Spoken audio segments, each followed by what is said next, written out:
What is up, guys? Welcome on back to TK's Garage, back to our regularly scheduled stuff. And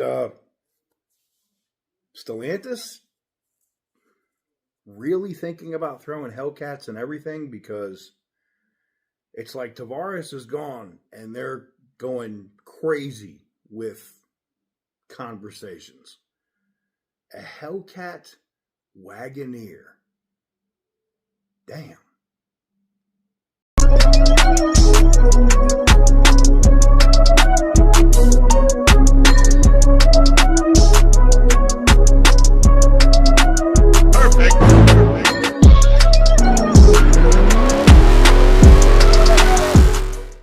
That is right, guys. Welcome on back to TK's Garage. And yes, I'm going to pop this up here on the screen.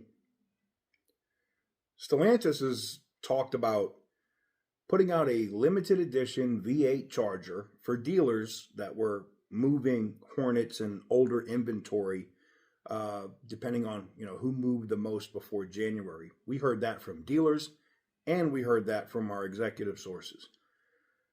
But then they started talking about bringing back a budget-friendly Hellcat. How could they have a no-frills Hellcat?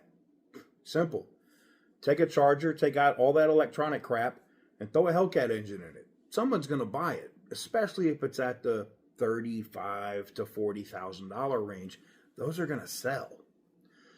But the most interesting thing, and this came to me early in the morning, I talked to two of my sources at Stellantis, and it's the Wagoneer, the Grand Wagoneer, is having so many issues with the Hurricane engine.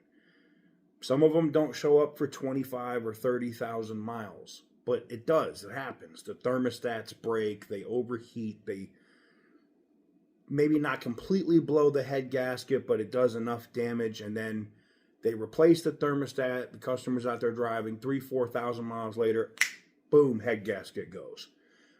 It's been a non-stop theme, and before you trolls get in the comments and be like, TK, my Wagoneer is just fine, go over to the Wagoneer forums on Facebook, go on to the Wagoneer forums on the internet, and look at all of the people that are having problems with the Hurricane engine. Now, granted, some people love them. They have them. This is the greatest engine. It's so great. It's smooth. Da, da, da. I've heard all of the BS, all right? But eventually something breaks, whether it's electronic or whether it's a thermostat or a head gasket, which is common on this engine. When you're having, and as a BMW guy and a Mopar guy, my BMW side, I can tell you, those engines from BMW are great, bulletproof engines. They're just covered in plastic, and all that crap fails, which ends up grenading the engines. It happens. Intakes that get blow holes in them, all kinds of crap.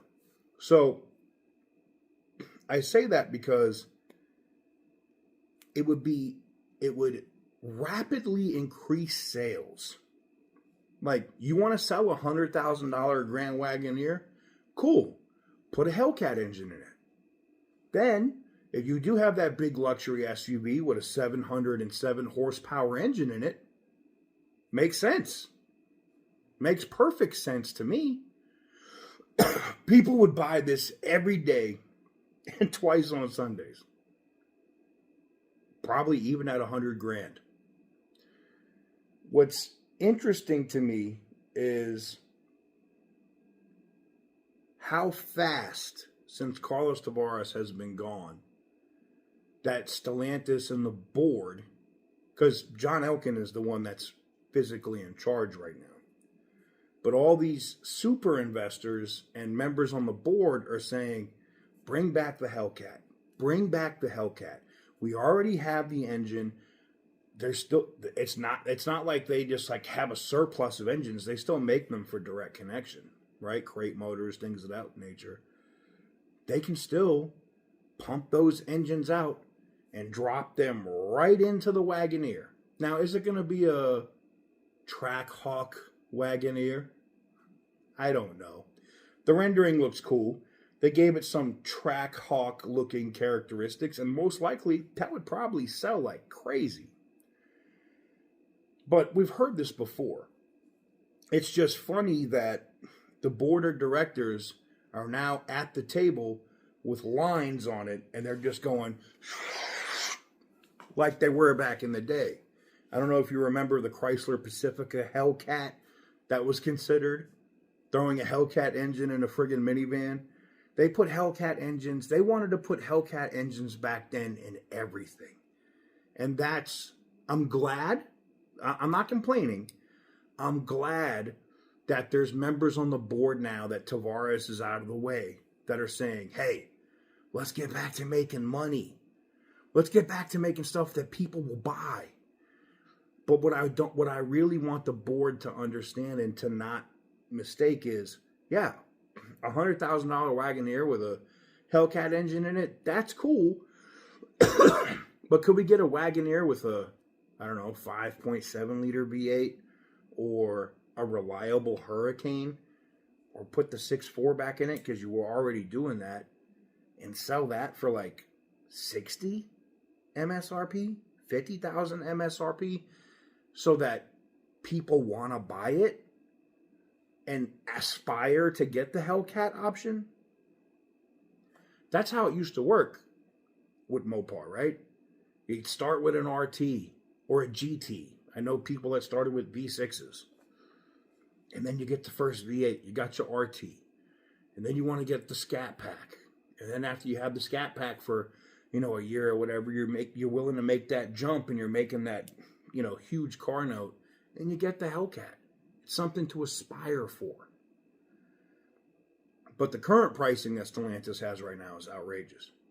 And Stellantis, which we'll do a separate video on that later, has to put conditions in place that penalizes dealers for market adjustments. Now, Ford has done this in some cases, so has GM, but Stellantis has to make the penalty so severe that nobody dares to do it. But I digress. I'd love to know what you guys think in the comment section down below about the Wagoneer Hellcat. I think it would be an instant hit. But that's just me. Before we get out of here, I got to talk about the sponsors here at the channel, and that's my people over at Destroyer1320.com. If you have a Mopar product, a Ram, a Trackhawk, a Jeep, a Dodge, a Chrysler, a Ram, any of it, including even some Ford products, you definitely want to protect your vehicle. You don't want it to pop up as some street takeover because you didn't do the basic things that cost 15 or 20 bucks to protect your vehicle. They even do kill switches now. So go check them out, Destroyer1320.com.